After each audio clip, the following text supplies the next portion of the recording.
Anglican Diocese of Newcastle, they had no such problem and have a steady supply of men offering for the priesthood. For Stephen Owen, this morning was the culmination of between 3 and 4 years of theological study when he was ordained deacon of the cathedral. For the Reverend Philip Barrington, it was the final step in the priesthood, with his ordination as a priest of the Anglican Church. Mr. Owens will commence ministry as assistant deacon in the parish of Torres, while Father Barrington will continue as assistant priest in the parish of Cardiff. Meanwhile, a gathering of a different kind took place at Charlestown's Hilltop Plaza today. The Peace Bus arrived as part of a tour of northern New South Wales, where it will visit beaches and lakeside centres. The bus is an initiative of the Sydney branch of the People for Nuclear Disarmament and has been fitted out with a mini theatre, tables and displays. According to convener Annette Muddle, the aim of the bus is to promote nuclear disarmament and to provide support for local peace groups.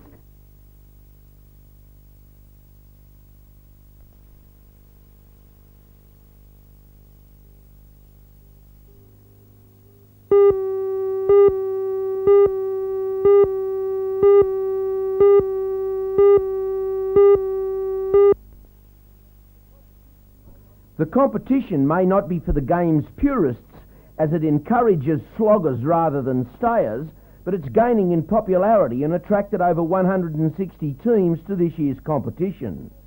It's a simple format. Everyone gets a bat, everyone gets a bowl, and the ball flies high, wide and handsome. The favourite for the day was the team representing the vineyard, Wyndham Estate, as it was sprinkled with the likes of rugby unions Alan Jones and Laurie Monaghan, Rugby League's Les Johns, and included former international cricketers Doug Walters, Gary Gilmore and Graham Calling.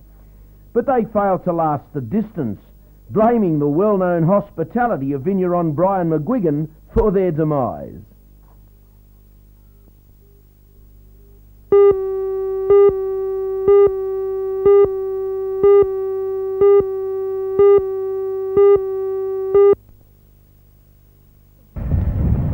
"72 runners pounded along an 8.2-kilometre course of Toronto, competing for the honour of representing their area in the Telethon Marathon to raise money for the cancer appeal.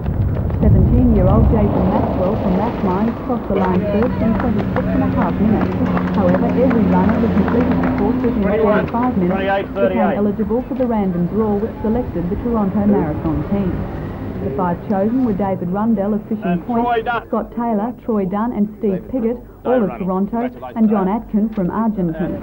The team will represent their area in the marathon to be held on the 10th of March, and the public is asked to sponsor their run. While thousands put their feet to good use to raise money for the cancer appeal, others lent their voices. At Spears Point Park, a telethon Mardi Gras was organised by local musician Greg Lee. Greg once suffered from cancer and is now cured, and his band and 4 others said thank you yesterday by providing their talents for free. Meanwhile, the traditional black magic of the New Orleans Mardi Gras was transformed into something more wholesome by entertainers keen on clowning around. Children took advantage of perfect weather to enjoy shawls, some novel rides, while one small boy took time out to exercise and new toys. Functions in aid of Telethon 85 will continue over the next few weeks to raise money for the Waratah Mater Hospital's Cancer Treatment Centre.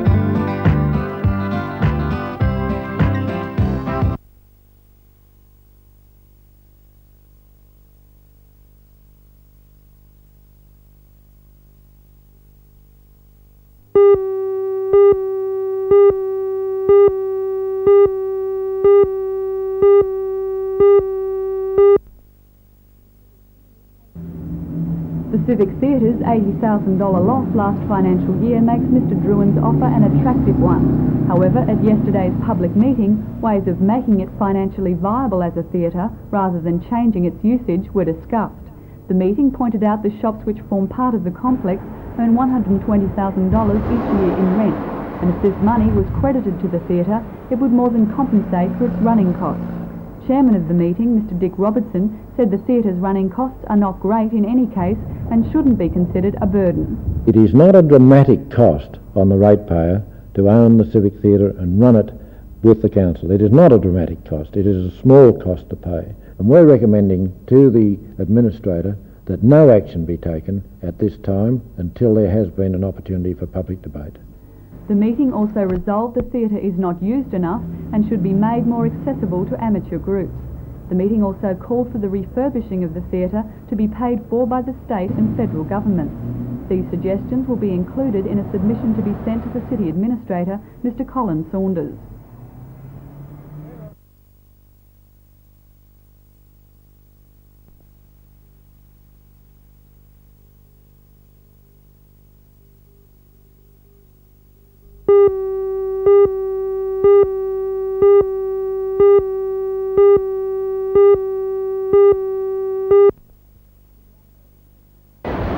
The glamour event of the carnival, the Open Ironman Championship, was raced about midday in a small surf with a slight shock. It developed into a two-man battle between Torres in the white cap and Swansea Belmont's Red Kelly. Noble led into the water after outpassing his rivals, but was caught on the Malibu board section after some close racing near the shore, which saw him fall off his board. It looked as though Kelly, who was one of the state's top Ironmen, would go on to a comfortable win. With Noble was still building a water and one from Kelly, whose redneck Graham Gay, who had been near the leaders, still in third place.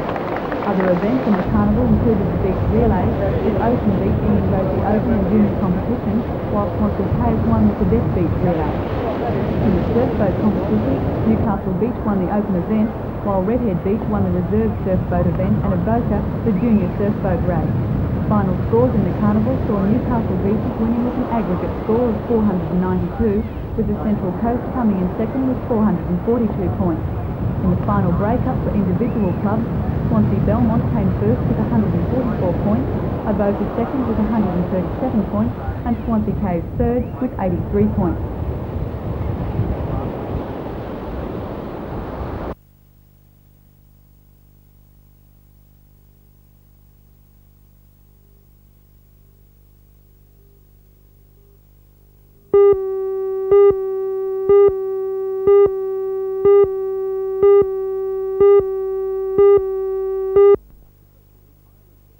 At Murrayfield, Ireland gave a hint of what was to come from their new all-out attacking policy. Crossan made the necessary ground, only for McNeill's final pass to miss Bullen's hands completely. The Scots took advantage of the Irishman's over-enthusiastic handling, a penalty, and this drop goal by Robertson, giving them a deserved first-half lead. But there was to be no second Grand Slam for them. This movement, just before half-time, was the turning point, which could have given Beattie a try. But an Irish ankle tap was enough to prevent him scoring.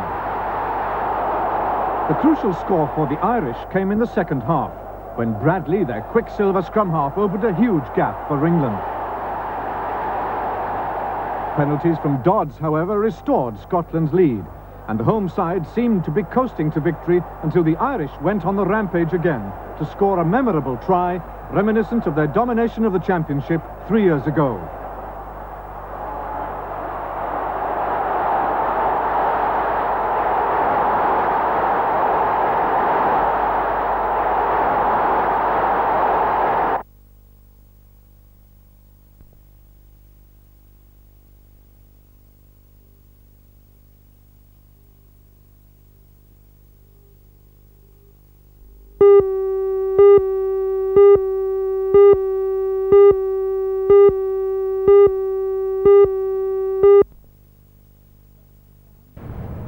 The bones were found down near the water's edge on the east side of Kooragang Island, south of Stockton Bridge, by a lone jogger.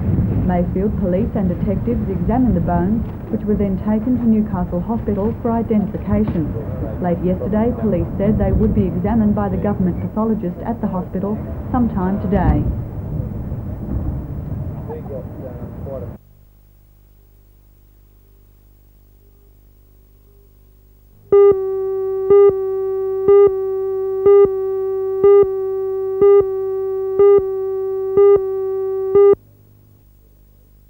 No decision has been made which would provide the basis for that concern.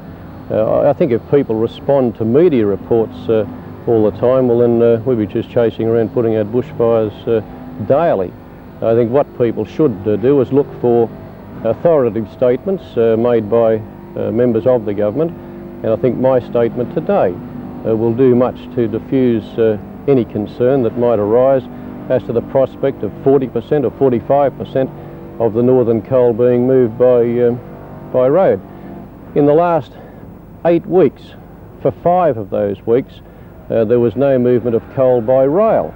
And I think that those who are associated with the mining industry, those whose livelihood and well-being derives from the export coal sales in the northern region, should be congratulating the government for the stand that it took in ensuring that at least as much of our export coal as we possibly could was moved by road during that emergency period.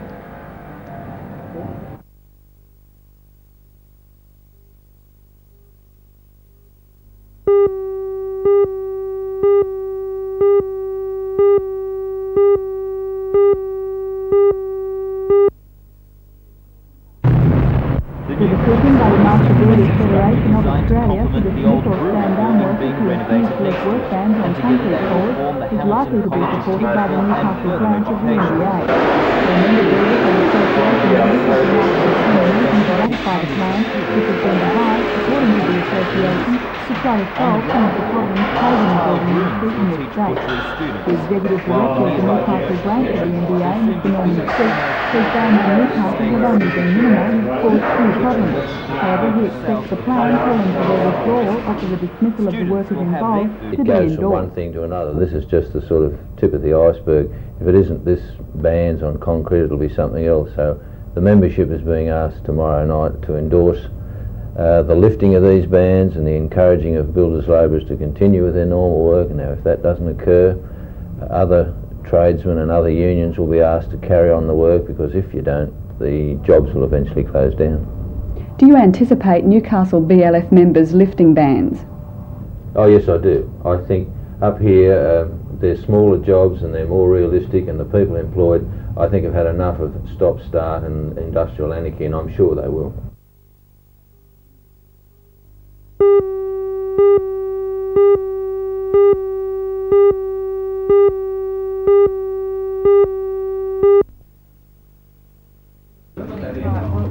The display was put together by the Lidcombe Workers Health Centre in Sydney 2 years ago with a $14,000 grant from the Australia Council under its Art and Working Life program. The photographic exhibition reflects the interests and needs of workers, specifically in the areas of health and safety.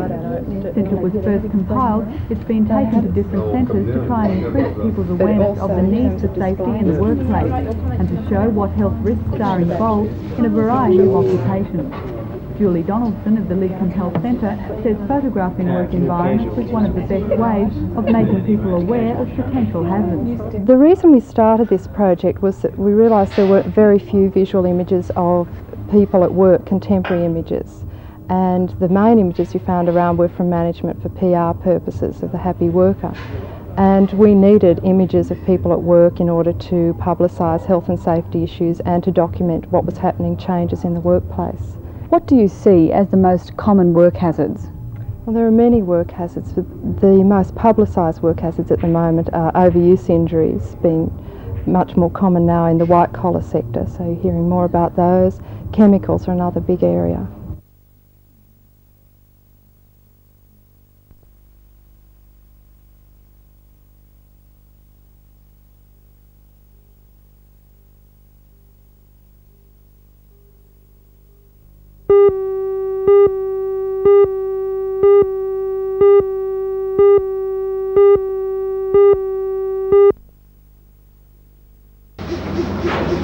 The 3-day-a-week bans on concrete floors by the BLF were imposed last year in protest of the banning of 7 members from the Sydney Police Centre site for alleged intimidation of other workers. The Master Builders Federation of Australia represents most of the state's contractors. Its Executive Director, Mr David Andrews, on Sunday issued the directive that unless the bans which have affected major construction projects throughout Australia were lifted, the workers involved would face dismissal. Yesterday, the New South Wales Builders Labourers Federation had mass meetings on major sites in the Sydney metropolitan area, voted not to lift the ban. And today, those workers will face being stood down and replaced with members from other unions. Where everybody stands. In Newcastle, however, stand downs will not be enforced today because members of the Newcastle NBA have not yet endorsed the directive. A meeting of NBA members will take place this afternoon, however, and Executive Director Mr Norman Steep says he expects the plan aimed at ironing out problems plaguing the state's construction industry will be supported. We're no different to anywhere else. We've had problems with the BLF over the years, and finally we've got to the stage where if something positive is not done, these sort of things can continue on indefinitely. It goes from one thing to another. This is just the sort of tip of the iceberg. Do you anticipate Newcastle BLF members lifting bans? Oh yes, I do. I think up here they're smaller jobs and they're more realistic, and the people employed, I think, have had enough of stop-start and industrial anarchy, and I'm sure they will. If they don't, when will the workers be stood down? As soon as they refuse to work. What's the aim of this latest strategy by the NBA? Is it simply a case that you've had enough? We've had enough. We're at the end of the line. If we don't do something about it in major metropolitan cities, work will stop, and this will spread to other areas. If we don't show a concerted stand on this and a combined stand, we might as well give up, because you can continue with this so much, but where they pick people off for no reason at all other than their own personal needs, well, something's got to be done about it. It's just the end of the line.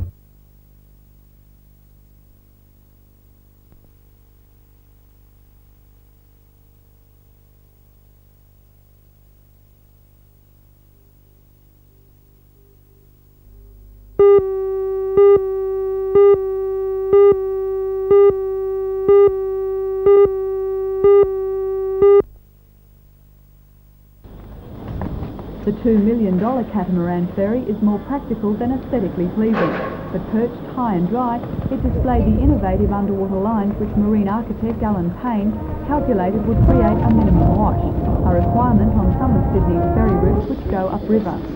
Like its predecessors, the ferry has been named after one of the vessels in the first fleet, in this case the Borrowdale. Mrs Chris Brereton, wife of Public Works Minister Laurie Brereton, performed the official launching.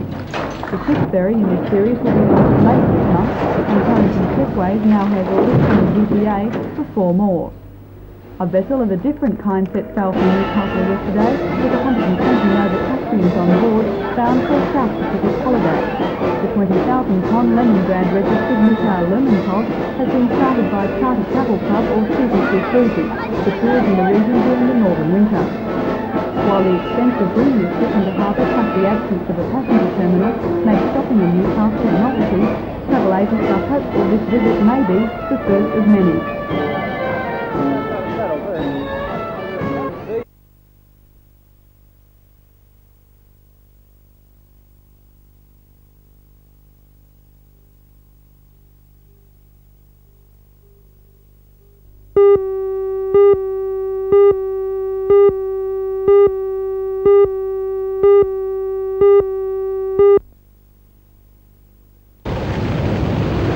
Started about midday yesterday and fueled with a combination of high temperatures, a stiff wind and plenty of dry trees, was soon burning out of control.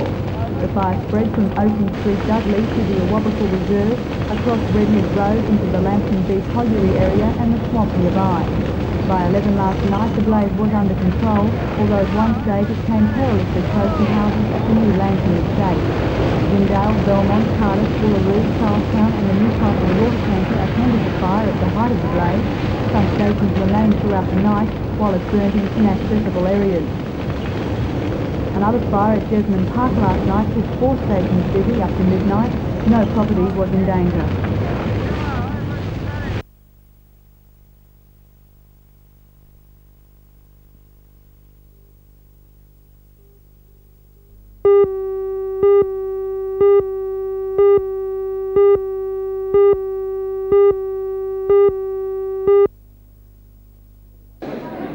For the 125 people involved in the youth employment scheme who met today, the end of their 17 or so weeks of employment training will mean a return to the dole. It was estimated that 90% of those who attended today hadn't had a job in 12 months.